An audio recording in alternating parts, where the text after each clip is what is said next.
તમારો પીળો પીળો પાક થઈ ગયેલો, પીળો દેખાતો, અને આજે 5 દિવસ પછી તમને કેવું લાગે છે? સરસ લાગે સાહેબ. આજે આપણે આવ્યા છીએ મોડાસા તાલુકાના બાજકોટ ગામે, જ્યાં પ્રગતિશીલ ખેડૂત ભરવાડ કનુભાઈએ એમના બટાકાના પાકની અંદર સુકારા માટે આપણે ધર્મજ કંપનીનું લોખંડી અને રિટાર્ડોનો ઉપયોગ કરેલ છે. તો આપણે કનુભાઈ પાસેથી જાણીએ કે લોખંડી અને રિટાર્ડો માર્યા પછી તેમને કેવો અને કેટલો ફાયદો જોવા મળેલો છે.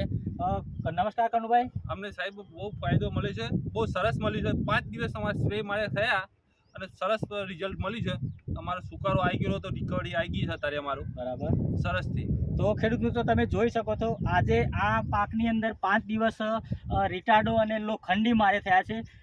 આના પહેલા તમારો પીળો પીળો પાક થઈ ગયેલો, પીળો દેખાતો, અને આજે 5 દિવસ પછી તમને કેવું લાગે છે? સરસ લાગે સાહેબ. તો જોઈ શકો છો તમે, ગ્રીનરી પણ પાછી આવી ગઈ. તો બીજા ખેડૂત મિત્રોને તમે શું ભલામણ કરશો? આ જ છોટવું જોઈએ, આ સ્પ્રે આલું તો સારામાં સારું છે. આ લોખંડી અને રિટાર્ડો 100% રિઝલ્ટ 100%. બીજા ખેડૂત મિત્રોને એટલી ભલામણ કે 100% રિઝલ્ટ મળશે. મળશે. ઓકે, આભાર.